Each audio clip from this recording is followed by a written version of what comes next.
Hello my dear students. Emily Dickinson's ರವರ poem It was not death for I stood up. ಈ ಒಂದು ಪೊಯಮ್ನ ಕನ್ನಡದ line by line ಎಕ್ಸ್ಪ್ಲನೇಷನನ್ನು ಈ ವಿಡಿಯೋದಲ್ಲಿ ಕಲಿಯೋಣ. ಎಮಿಲಿ ಡಿಕಿನ್ಸನ್ ರವರು ಬರೆದಿರ್ತಕ್ಕಂತಹ ಪದ್ಯಗಳು ಹಾಗೂ ಈ ಪದ್ಯದ ಮೇನ್ ಥೀಮನ್ನು ನೋಡೋದಾದರೆ ಒಂದು despair and terrible experience and cut off from the daily rhythm of life ಅಂದಾಗ ಅವರ ಪದ್ಯಗಳಲ್ಲಿ ಹೆಚ್ಚು ಸಾವಿನ ಬಗ್ಗೆ, ಹತಾಶೆಯ ಬಗ್ಗೆ ಕಾಣಬಹುದು. ಈ ಒಂದು ಪದ್ಯದಲ್ಲಿ ಅವರ ಒಂದು ಟೆರಿಬಲ್ ಎಕ್ಸ್ಪೀರಿಯನ್ಸ್, ಒಂದು ಭಯಾನಕವಾದ ಅನುಭವದ ಬಗ್ಗೆ ಹೇಳ್ತಾ ಇದ್ದಾರೆ. ಆ ಒಂದು ಅನುಭವದಲ್ಲಿ ಅವರ ದಿನನಿತ್ಯದ ಲೈಫ್ನಿಂದ ಒಂದು ಹೊರಗಡೆ ಹೋದ ಹಾಗೆ ಅವರಿಗೆ ಅನ್ನಿಸ್ತಾ ಇದೆ. ಬನ್ನಿ ಈ ಒಂದು ಪದ್ಯದ ಲೈನ್ ಬೈ ಲೈನ್ ಸಮರಿಯನ್ನು, ಎಕ್ಸ್ಪ್ಲನೇಷನನ್ನು ನೋಡ್ತಾ ಸಾಗೋಣ. ಇಲ್ಲಿ ಎಮಿಲಿ ಡಿಕಿನ್ಸನ್ ರವರು ಹೇಳ್ತಾ ಇದ್ದಾರೆ, it was not death for I stood up and all the dead I ಲೈ ಡೌನ್. ನೋಡಿ, ಇಲ್ಲಿ ಅವ್ರು ಹೇಳ್ತಾ ಇದ್ದಾರೆ, ನಿಜವಾಗ್ಲೂ ಇದು ಮರಣ ಅಲ್ಲ, ಇದು ಸಾವಲ್ಲ. ಯಾಕಪ್ಪ ಅಂದರೆ ನಾನು ಎದ್ದು ನಿಂತಿದ್ದೇನೆ, ಸತ್ತವರೆಲ್ಲ ಮಲಗಿರ್ತಾರೆ ಅಂತ. ಇಟ್ ವಾಸ್ ನಾಟ್ ಡೆತ್, ಇದು ಸಾವಲ್ಲ. ಯಾಕೆ? ಐ ಸ್ಟುಡ್ ಅಪ್, ನಾನು ನಿಂತಿದ್ದೇನೆ. And all dead lie down, ಎಲ್ಲ ಸತ್ತಿರೋರು ಮಲಗಿರ್ತಾರೆ ಅಂತ. ಇಲ್ಲಿ ಕವಯಿತ್ರಿ ಹೇಳ್ತಾ ಇರ್ತಕ್ಕಂಥದ್ದು ನಾನು ಸತ್ತಿಲ್ಲ, ಏಕೆಂದರೆ ನಾನು ನಿಂತಿದ್ದೇನೆ, ಸತ್ತಿರೋರೆಲ್ಲ ಮಲಗಿರ್ತಾರೆ. ಅಂದರೆ ಕವಯಿತ್ರಿ ಇಲ್ಲಿ ನಿಂತು ಮಾತಾಡ್ತಾ ಇದ್ದಾರೆ. ಅವರಿಗೆ ಇದು ಮರಣದ ಸ್ಥಿತಿಯಲ್ಲ, ಆದರೆ ಅವರಿಗೆ ಸಾವಿನ ಒಂದು ಅನುಭವ ಆಗ್ತಾ ಇದೆ ಅಂತಕ್ಕಂತಹ ಒಂದು ಮಾತು ಅಥವಾ ಒಂದು ಅನುಭವವನ್ನು ಈ ಸಾಲಿನ ಮೂಲಕ ಹೇಳ್ತಾ ಇದ್ದಾರೆ. ಅಂದರೆ ತನಗೆ ಮರಣದ ಅನುಭವ ಆಗ್ತಾ ಇದೆ, ಸಾವಿನ ಅನುಭವ ಆಗ್ತಾ ಇದೆ ಅಂತ. It was not night, for all the bells put out their tongues for noon. ಇಲ್ಲಿ ಅವರು ಕವಿ ಹೇಳ್ತಾ ಇರೋದು ಇಟ್ ವಾಸ್ ನಾಟ್ ನೈಟ್, ಇದು ರಾತ್ರಿ ಅಲ್ಲ, ಆದರೆ ಈ ಮಧ್ಯಾಹ್ನ, ಈಗ ಒಂದು ಸಮಯ ಇಟ್ ಈಸ್ ಫಾರ್ ನೂನ್. ಆದರೆ ಇಲ್ಲಿ ಎಲ್ಲ ಗಂಟೆಗಳು ತಮ್ಮ ನಾಲಿಗೆಯನ್ನು ಹೊರಹಾಕಿದವೆ ಮಧ್ಯಾಹ್ನಕ್ಕೆ. ಅಂದರೆ ಇದರ ಅರ್ಥ ಏನಪ್ಪ ಅಂದರೆ ಇದು ರಾತ್ರಿ ಅಲ್ಲ, ಏಕೆಂದರೆ ಗಂಟೆಗಳು ಮಧ್ಯಾಹ್ನ ಹೊಡೆದಂತಹ ಧ್ವನಿಯನ್ನು ಇಲ್ಲಿ ಹೇಳ್ತಾ ಇದೆ. ಇಲ್ಲಿ ಸಮಯದ ಒಂದು ಹರಿವು ತಪ್ಪಾಗಿದೆ. ಮಧ್ಯಾಹ್ನವಾಗಿದ್ದರೂ ಸಹ ಎಲ್ಲ ರಾತ್ರಿಯಂತೆ ಭಾಸ ಆಗ್ತಾ ಇದೆ ಅಂತ, ರಾತ್ರಿಯಂತೆ ಕಾಣ್ತಾ ಇದೆ ಅಂತಕ್ಕಂಥದ್ದು ಈ ಸಾಲಿನ ಅರ್ಥವ ಆಗುತ್ತೆ. ನಂತರ it was not frost for on my flesh I felt cirrhosis crawl not fire for just my marble feet could keep a chancel cool. ಈ ಒಂದು ಸಾಲುಗಳಲ್ಲಿ ಹೇಳ್ತಾ ಇದ್ದಾರೆ, ಇದು ನಾಟ್ ಫ್ರಾಸ್ಟ್, ಇದು ಹಿಮ ಅಲ್ಲ. ಹಿಮ, ಫ್ರಾಸ್ಟ್ ಅಂದರೆ ಹಿಮ, ಮಂಜುಗಡ್ಡೆ ಅಂತ. ಇದು ಮಂಜುಗಡ್ಡೆ ಅಲ್ಲ. ಮತ್ತು ಈ ಚರ್ಮದ ಮೇಲೆ ಸೆರಕೋಸಸ್ ಅಂದಾಗ ಒಂದು ಚರ್ಮದ ಕಾಯಿಲೆ ಹರಡಂತಾಗಿದೆ. ಇದು ಬೆಂಕಿ ಅಲ್ಲ, ಏಕೆಂದರೆ ಇದು ಒಂದು ರೀತಿಯ ಅಮೃತದ ಶಿಲೆ ಅಂತಿದೆ ಮತ್ತು ಇದು ತುಂಬ ಕೂಲ್ ಆಗಿದೆ ಅಂತಕ್ಕಂಥ ಸಾಲುಗಳಲ್ಲಿ ಅರ್ಥ. ಇಲ್ಲಿ ಇದು ಚಳಿಯೂ ಅಲ್ಲ, ಬಿಸಿಯೂ ಅಲ್ಲ, ಅಥವಾ ಇದೊಂದು ರೀತಿ ಬಿಸಿಲು ಗಾಳಿ, ಮತ್ತು ಅದು ಚರ್ಮದ ಮೇಲೆಲ್ಲ ಹರಡಾಡ್ತಾ ಇದೆ, ಮತ್ತು ಅದರ ಪಾದಗಳು ತಂಪಾಗ್ತಾ ಇದೆ. ಇಲ್ಲಿ ಎಲ್ಲ ವಿಭಿನ್ನವಾದ ಅನುಭವಗಳು ಬೆರೆತು ಎಲ್ಲ ಒಂದು ರೀತಿ ಗೊಂದಲಮಯ ವಾತಾವರಣ. ಈ ಕಡೆ ಹಿಮ ಅಲ್ಲ, ಆ ಕಡೆ ಬಿಸಿ, ಈ ಕಡೆ ಚರ್ಮದ ಮೇಲೆ ಸಿರೋಸಿಸ್ ಇದೆ, ಬೆಂಕಿ, ಅಮೃತಶಿಲೆಯಂಥ ಪಾದಗಳು ಮತ್ತು ತಂಪಾಗಿದ್ದಾವೆ.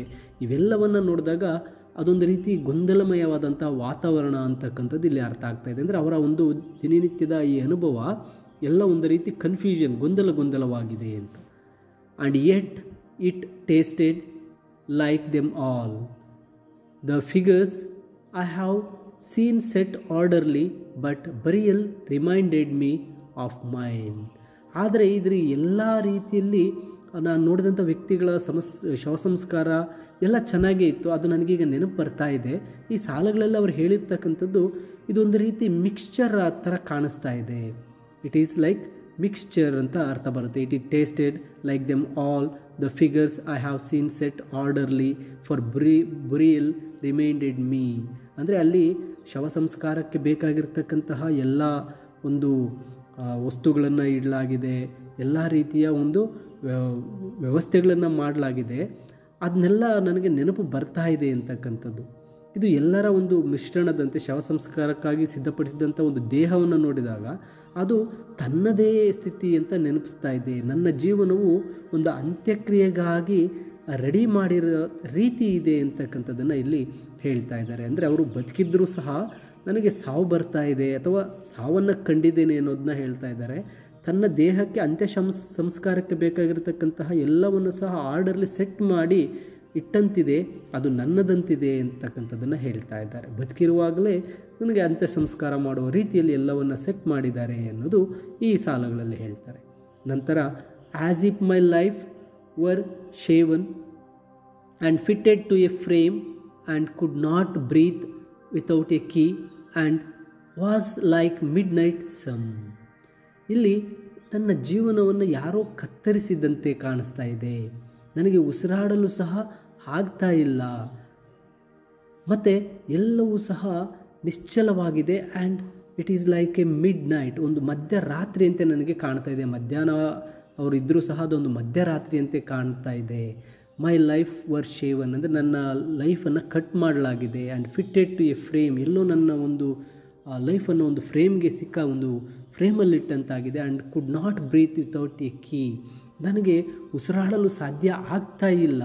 And it was like midnight, ಅದೊಂದು ಮಧ್ಯರಾತ್ರಿ ಅಂತ ಆಗಿಬಿಟ್ಟಿದೆ ನನಗೆ ಅಂತ ಹೇಳ್ತಾರೆ.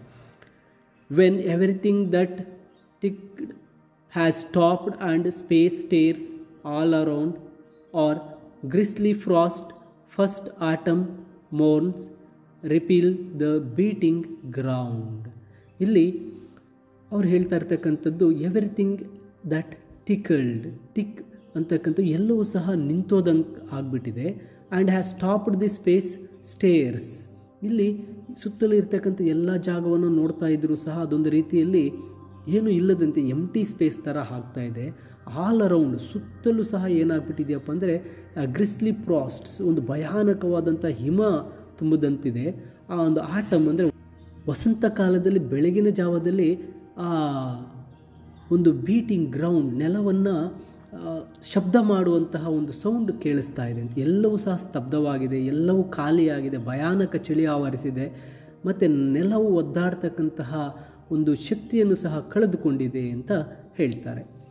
ಆ್ಯಂಡ್ ನೆಕ್ಸ್ಟ್ ಲೈನ್ಸ್ಗೆ ಬಂದಾಗ, but most like chaos, stopless, cool without a chance or spar or even a report of land to justify despair. ಇಲ್ಲಿ ಅವರು ಒಂದು ಅವ್ಯವಸ್ಥೆಯ ಸ್ಥಿತಿಯನ್ನು ಹೇಳ್ತಾ ಇದ್ದಾರೆ. But most like chaos means ಅಂದರೆ ಒಂದು ರೀತಿ ಹತಾಶೆಯಾಗಿಬಿಟ್ಟಿದೆ ಅವರಿಗೆ. Stopless, cool without a chance, ಇಲ್ಲೆಲ್ಲವೂ ಅವ್ಯವಸ್ಥೆ, ಎಲ್ಲ ನಿಂತು ಹೋಗಿದೆ, ತಂಪಾಗಿರುವುದು, ಅವಕಾಶವಿಲ್ಲದೆ ಇರತಕ್ಕಂಥದ್ದು, ಒಡೆದಾಟ ಇಲ್ಲದೆ ಇರತಕ್ಕಂಥದ್ದು ಎಲ್ಲವೂ ಸಹ ಈ ಸಾಲುಗಳಲ್ಲಿ ಹೇಳ್ತಾ ಇದ್ದಾರೆ.